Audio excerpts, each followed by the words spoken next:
Welcome to our thrilling, riveting, edge-of-your-seat breakdown of the key components involved in government contracts. Now, I know what you're thinking. Government contracts? Pam, this is supposed to be a fun YouTube channel. Where are the cat videos? Where are the unboxing videos with way too much packaging? And to that I say, patience, dear viewer, because understanding how these contracts work, whether you're a contractor yourself or just someone who enjoys a good bureaucratic deep dive, and let's be honest, who doesn't, is more important than you might think. Think of government contracts like the inner workings of a grandfather clock. Intricate, meticulously crafted, and frankly a little baffling if you don't know what you're looking at. But fear not, because in this video we're going to take that clock apart, examine each cog and spring, and by the end you'll be able to tell time with the best of them. Or at least you'll understand the basic mechanics of how your tax dollars are being spent.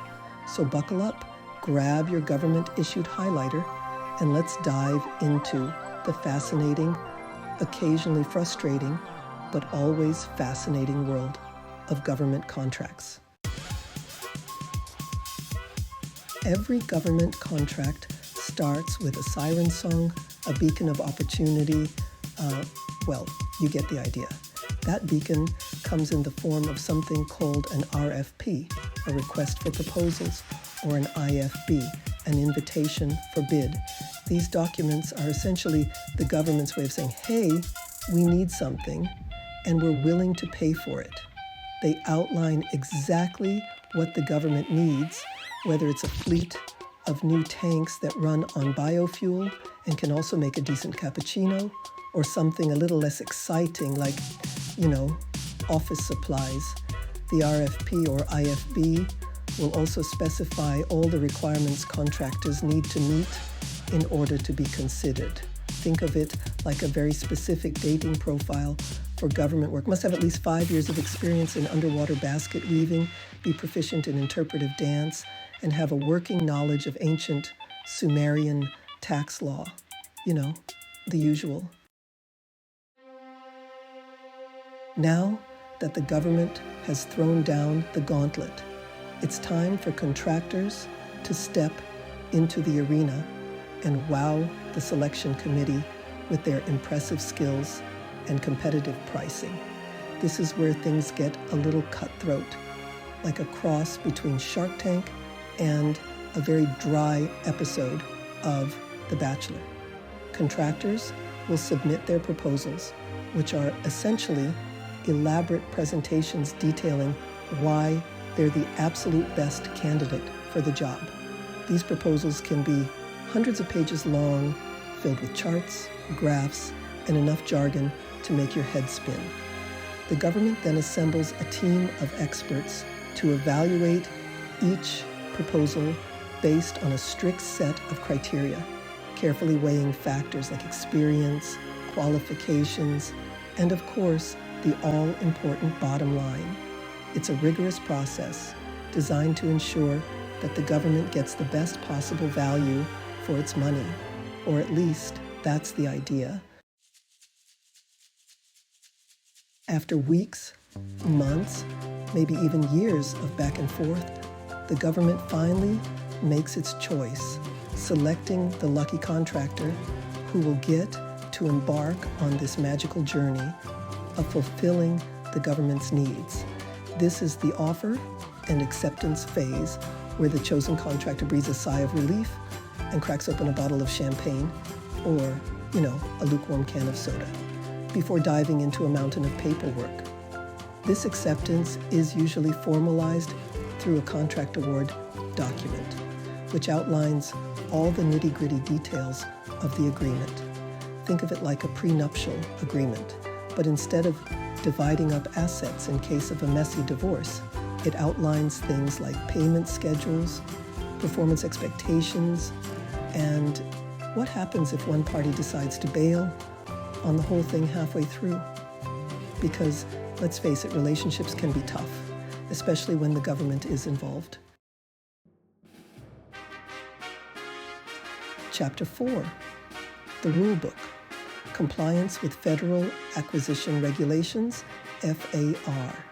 Now, before things get too exciting and our contractor starts measuring for new office furniture, we need to talk about the elephant in the room, or rather, the very large, very detailed rule book that governs every aspect of this beautiful relationship. I'm talking, of course, about the Federal Acquisition Regulations, or FAR, for those in the know. These regulations are essentially the 10 commandments of government contracting, dictating everything from how contracts are awarded to what color ink should be used on invoices. The FAR is a dense and often confusing document filled with enough acronyms and legalese to make your head spin. But it's essential reading for anyone who wants to do business with the government, as it lays out the ground rules for a fair and transparent procurement process. So, if you were planning on just winging it and hoping for the best, I'm afraid I have some bad news for you. Chapter 5, Show Me the Money, Consideration. Now, let's talk about everyone's favorite part, the money. In government contracts, consideration is just a fancy way of saying what each party gets out of the deal. For the contractor, that's pretty straightforward. Cold, hard cash. Or, more likely, a series of meticulously scheduled payments based on performance milestones. After all, the government isn't in the habit of just handing out blank checks. Well, not usually. For the government, the consideration is the goods or services being provided under the contract, whether it's a new bridge, a fleet of electric vehicles, or a year's supply of paper clips. The government wants to make sure it's getting what it paid for. Think of it like this. The government is the customer, and the contractor is the restaurant. And nobody wants to pay top dollar for a lukewarm meal and terrible service. Blueprint for success. Scope of work, statement of work, SOW. We've got the rules, we've got the money sorted. Now it's time to talk about the actual work itself. This is where the scope of work, or SOW, comes in. A document so detailed, so comprehensive, it would make even the most meticulous wedding planner weep with envy.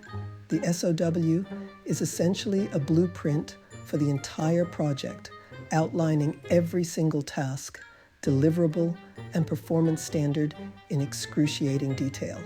Think of it as the world's most boring choose your own adventure book. If you choose to build the bridge using steel beams, turn to page 147. If you choose to construct it entirely out of popsicle sticks and chewing gum, turn to page 3000, where you'll find a strongly worded letter from the Department of Transportation. You get the idea. The SOW is there to ensure that everyone is on the same page and that the project stays on track, or at least as on track as a government project can be. Tick-tock, the performance period. Time waits for no contractor, especially when the government is involved. That's why every government contract comes with a performance period, a set of deadlines that would make even the most relaxed person break out in a cold sweat. This isn't your high school history paper where you can pull an all-nighter and still squeak by with a passing grade. We're talking about real consequences for missed deadlines, like financial penalties, damaged reputations, and the potential loss of future contracts. The performance period is usually divided into specific milestones, with payments tied to the completion of each phase. Think of it like a really high-stakes obstacle course, where every hurdle cleared means a big payday, but tripping up could send you tumbling back to the starting line. So yeah, no pressure. The fine print contract clauses. The dreaded contract clauses. those tiny paragraphs tucked away in the back of the document, filled with a language so convoluted it would make a lawyer's head spin. But don't let their size fool you. These clauses are the silent assassins of the government contract world, capable of derailing even the most well-intentioned project if you're not careful. We're talking about things like termination for convenience, which basically means the government can walk away from the contract at any time for any reason, like a fickle Tinder date. Then there are the change clauses, because let's face it, the government loves making changes. These clauses outline the process for modifying the scope of work, which sounds simple enough until you realize that every change triggers a cascade of paperwork, approvals, and potential delays. And let's not forget about the dispute clauses, because where there are contracts, there are inevitably disputes. These clauses outline the process for resolving disagreements, which can range from informal negotiations to full-blown legal battles. Under the microscope, audits and inspections. Just when you thought it was safe to go back into the water, the government throws another curveball: audits and inspections. That's right, even after all that paperwork, the government still wants to make sure you're holding up your end of the bargain. These audits can be random or scheduled, and they can cover everything from financial records to technical specifications. It's enough to make even the most honest contractor break out in a cold sweat. Think of it like having your in-laws over for dinner, but instead of judging your cooking and taste in furniture, they're scrutinizing every aspect of your business. They'll be looking for any signs of waste, fraud, or abuse, and trust me, they will find them.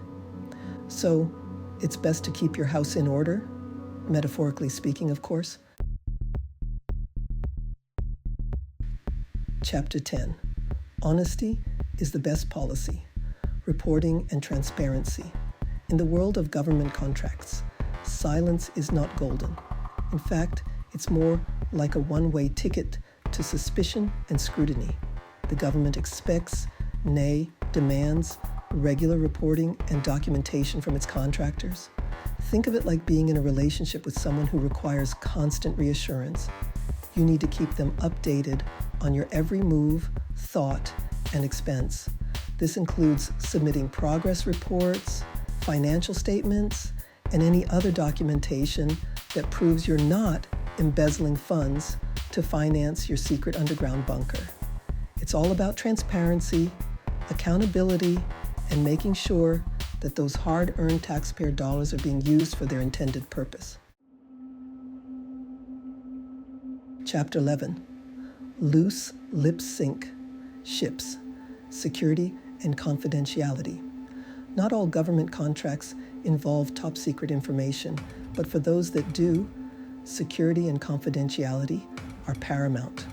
We're talking about things like protecting sensitive data, obtaining security clearances, and basically pretending like you're in a spy movie, except without the cool gadgets and glamorous locations.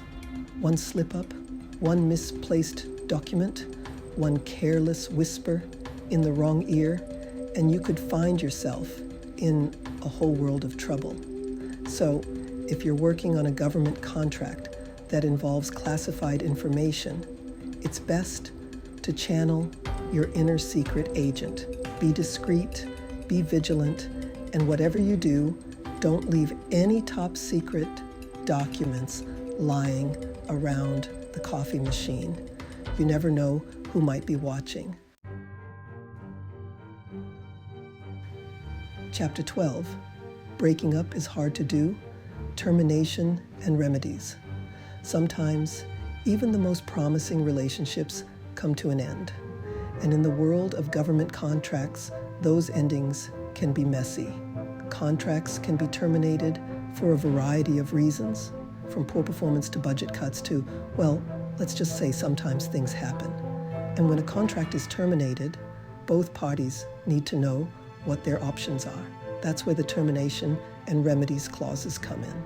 These clauses outline the procedures for ending the contract and the remedies available to each party. This could involve anything from negotiating a settlement to filing a lawsuit. It's basically a roadmap for navigating the often treacherous terrain of a government contract gone wrong. So, if you find yourself facing a contract termination, it's best to consult with an experienced guide. Chapter 13, Signing on the Dotted Line, Signatures and Approvals. After all that, after the proposals, the negotiations, the audits, and the potential for termination, we finally arrive at the final step, signatures and approvals.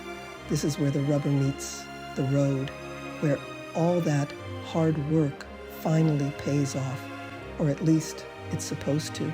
But even at this late stage, there's still room for error. Government contracts require signatures from authorized representatives of both parties, and those signatures need to be properly witnessed and notarized. It's like a scene out of a legal drama, with important-looking people huddled over stacks of paper, wielding pens like weapons. But instead of a dramatic courtroom showdown, it's more like a bureaucratic ballet, with each step carefully choreographed to ensure that everything is done by the book. Because in the world of government contracts, the devil is always in the details. And there you have it, a whirlwind tour through the exciting, occasionally terrifying, always fascinating world of government contracts. We've covered everything from the initial RFP to the final signatures, and hopefully you've come away with a better understanding of how these complex beasts work. Now, I know what you're thinking. Pam, that was a lot of information. I need a drink. And to that, I say, you've earned it. But before you reach for that well-deserved cocktail, take a moment to appreciate the intricate dance that is government contracting. It's a process that can be frustrating, time-consuming, and occasionally baffling. But it's also a process that ensures fairness, transparency, and accountability in the way our government spends our tax dollars. So the next time you hear someone complaining about government bureaucracy, just remember, it could be worse. You could be trying to navigate it without this handy guide. Thanks for watching. We hope this breakdown helps you understand the essential components of government contracts. Don't forget to like, subscribe, and hit the bell icon for more informative content.